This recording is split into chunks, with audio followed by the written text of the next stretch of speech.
আসসালামু আলাইকুম। এখন শুনবেন সংবাদ শিরোনাম।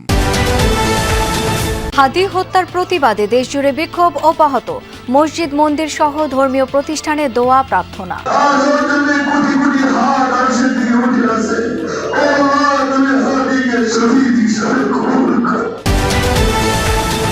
ঝালকাঠির নলছিটিতে হাদির গ্রামের বাড়িতে শোকাবহ পরিবেশ। খুনিদের আইনের আওতায় এনে দ্রুত বিচার নিশ্চিতের দাবি স্বজন এলাকাবাসী। আর কোন হাদি যেন আর জোরে না পড়ে। দেশবাসী মিলে হাদির রেখে যাওয়া বাকি কাজগুলো আমরা যেন সম্পন্ন করতে পারি। হাদির জন্য দোয়া করবেন, আল্লাহ যেন তার বেস্ত নসিব করেন। বৈধ পথে ইউরোপ নেয়ার স্বপ্ন দেখিয়ে চাঁদপুরের 2 যুবকের সাথে প্রতারণা। লিবিয়ায় জিম্মি করে মুক্তিপণ আদায়, নিঃস্ব অবস্থায় দিন কাটছে ভুক্তভোগীদের। বিদেশে না হলে আমাদের সাথে প্রতারণা করা হয়েছে, আমাদের কাছ থেকে টাকা পয়সা নিয়ে আমাদেরকে ওখানে জিম্মি রেখে আমাদেরকে অনেক টর্চার করা হয়েছে। আমার টাকা পয়সা ব্যাক করে আমার ছেলে বাড়িতে আমার এই আসল। নওগাঁয় বিদ্যুৎ সরবরাহের তার সুরক্ষায় চলছে বৃক্ষ নিধন। প্রকৃতি বিনষ্ট কর্মকাণ্ডে ক্ষুব্ধ সচেতন নাগরিকরা। গাছের মাথা লোকেরা কাটে দিয়ে গেছে, কিছু গাছ মরে গেছে। আমরা কি করবো, কাক বলবো বলো। প্রাকৃতিক দুর্যোগগুলো যেগুলো আসছে সেই দুর্যোগ থেকে আমরা রক্ষা পাবো না। আসসালামু আলাইকুম। এতক্ষণ শুনছিলেন সংবাদ শিরোনাম, এখন শুনবেন বিস্তারিত। ইনকিলাব মঞ্চের মুখপাত্র ওসমান হাদিকে হত্যার প্রতিবাদে সারা দেশে বিক্ষোভ অব্যাহত। জুমার নামাজের পর দেশের বিভিন্ন স্থানে সড়ক মহাসড়কে বিক্ষোভ ও প্রতিবাদ সমাবেশ করে ছাত্র জনতা। এ সময় হাদির হত্যাকারীদের দ্রুত বিচারের আওতায় আনতে সরকারকে আলটিমেটামও দেন তারা। ইনকিলাব মঞ্চের মুখপাত্র ওসমান হাদির মৃত্যু নাড়া দিয়েছে গোটা দেশকে। ক্ষোভের আগুন ছড়িয়েছে সবখানে। প্রতিবাদী স্লোগানে প্রকম্পিত শহর থেকে গ্রাম। সকালে গাজীপুরের চান্দনা চৌরাস্তায় অবস্থান নেয় এনসিপি নেতাকর্মীরা। হাদি হত্যার প্রতিবাদে বিক্ষোভ করেন তারা। জুমার নামাজের পর চান্দনা কেন্দ্রীয় ঈদগাহ মাঠে জড়ো হয় ছাত্র জনতা ও ইসলামী ছাত্র আন্দোলনের নেতাকর্মীরা। পরে চৌরাস্তায় ঢাকা ময়মনসিংহ মহাসড়ক অবরোধ করে হাদির হত্যাকারীদের গ্রেফতারের দাবি জানান তারা। এছাড়া টঙ্গী ও শ্রীপুরেও বিক্ষোভ সমাবেশ হয়েছে। আসিফ নজরুল, আমাদের জাহাঙ্গীর আলম কিভাবে তাদের চেয়ার বহাল থাকে। যারা খুনি রয়েছে তাদের বিচারের দাবি, তাদেরকে দেশে এনে সর্বোচ্চ শাস্তি ব্যবস্থা কার্যকর করে, এটা আমাদের দাবি। হাদি হত্যার প্রতিবাদে স্লোগানে উত্তাল ঢাকা চট্টগ্রাম মহাসড়ক। দুপুরে নামাজের পর ফেনী মহিপাল ফ্লাইওভারের নিচে ওসমান হাদির গায়েবানা জানাজা হয়। এরপর মহাসড়ক অবরোধ করে ছাত্র জনতা। বন্ধ হয়ে যায় যান চলাচল। হত্যাকারীদের দ্রুত বিচারের আওতায় আনার দাবি জানান তারা। ঢাকা বরিশাল মহাসড়কেও হাদি হত্যার প্রতিবাদে বিক্ষোভ করেছে ছাত্র জনতা। জুমার নামাজের পর মিছিল নিয়ে মহাসড়কে অবস্থান নিলে যান চলাচল বন্ধ হয়ে যায়। এ সময় প্রতিবাদ সমাবেশে হাদির হত্যাকারীদের গ্রেফতারে সরকারকে আলটিমেটাম দেন বক্তারা। হাদি হত্যার প্রতিবাদে সিলেটে বিক্ষোভ মিছিল হয়েছে। জুমার নামাজের পর কোর্ট পয়েন্ট থেকে মিছিল বের হয়ে নগরের বিভিন্ন সড়ক প্রদক্ষিণ করে।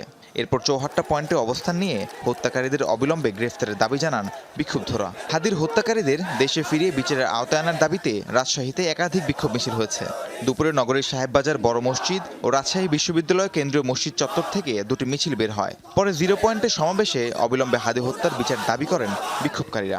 আন্দরকিল্লা শাহী জামে মসজিদের সামনে হাদির মরদেহ বহনকারী প্রতীকী কফিন নিয়ে জুলাই ঐক্যের ব্যানারে বিক্ষোভ মিছিল হয়েছে। ইনকিলাব মঞ্চের মুখপাত্র শরীফ ওসমান হাদির মৃত্যুতে শোকের ছায়া নেমে এসেছে নিজ গ্রাম ঝালকাঠির নলছিটিতে।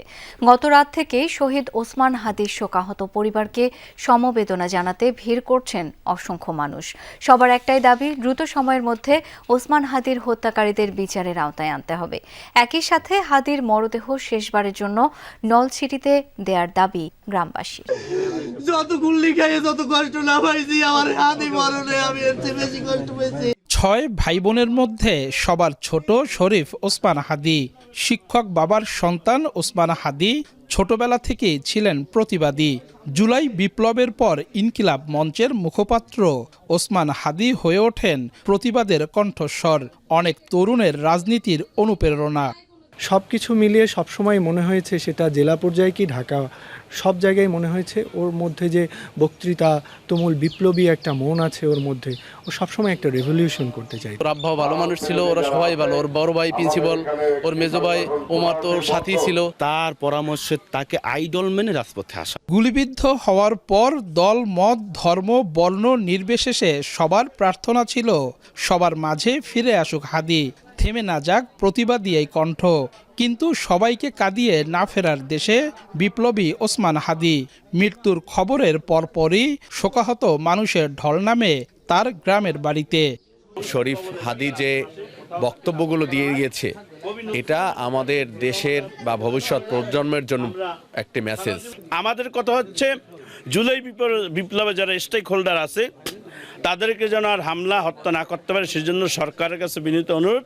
এক হাদিরে যদি মৃত্যু করে যদি বোঝে স্বৈরাচাররা যে ভালো হয়েছে, না, এটা ভুল। হাদির মরদেহ বুঝে নিতে দুপুরে গ্রামের বাড়িতে থাকা বোন আর ভগ্নিপতি রওনা হন ঢাকার উদ্দেশ্যে। গ্রামবাসীর দাবি একটিবারের জন্য হলেও ওসমান হাদির মরদেহ নেওয়া হোক নলছিটিতে।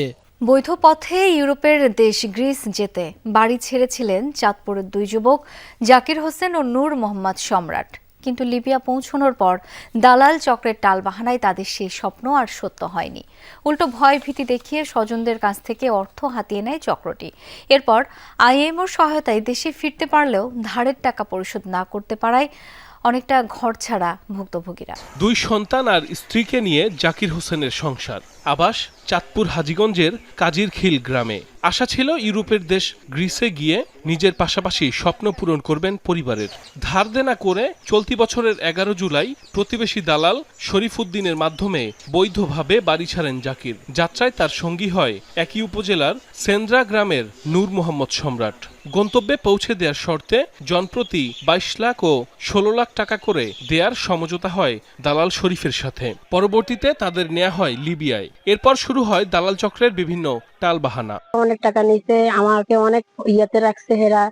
এরপর আমরা অনেক কষ্ট পাইছি। আমার স্বামীর খোঁজ খবর পাই নাই, কিছু না। এরা বলছে এরা ঠিক মতো আছে, যাবে, এই যাবে, এখন যাবে, কাল যাবে, পরশু যাবে, এভাবে আমাকে অনেক বলছে। আমার টাকা পয়সা দেখ পরে আমার ছেলে বাড়িতে আমার এই আসল, আর কিছু চাই না। স্বজনদের অভিযোগ, জাকির ও সম্রাটকে জিম্মি করে পরিবারের কাছ থেকে কয়েক দফায় চাঁদা আদায় করে দালাল চক্র।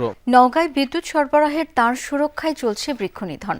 প্রকৃতি বিনষ্ট করা কর্মকাণ্ডে ক্ষুব্ধ সচেতন নাগরিকরা। অন্যদিকে আইন অমান্য করে গাছ নষ্ট করেছে বিদ্যুৎ বিভাগ, অভিযোগ সড়ক জনপথের। নওগাঁ বাইপাস সড়কে এভাবেই প্রায় 750 তাল গাছের মাথা কেটে ফেলা হয়েছে। কুঠারের আঘাতে মরে গেছে অনেক গাছ।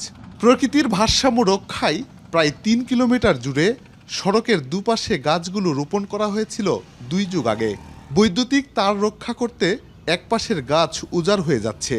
এমন কর্মকাণ্ডকে কাণ্ডজ্ঞানহীন বলছেন স্থানীয়রা।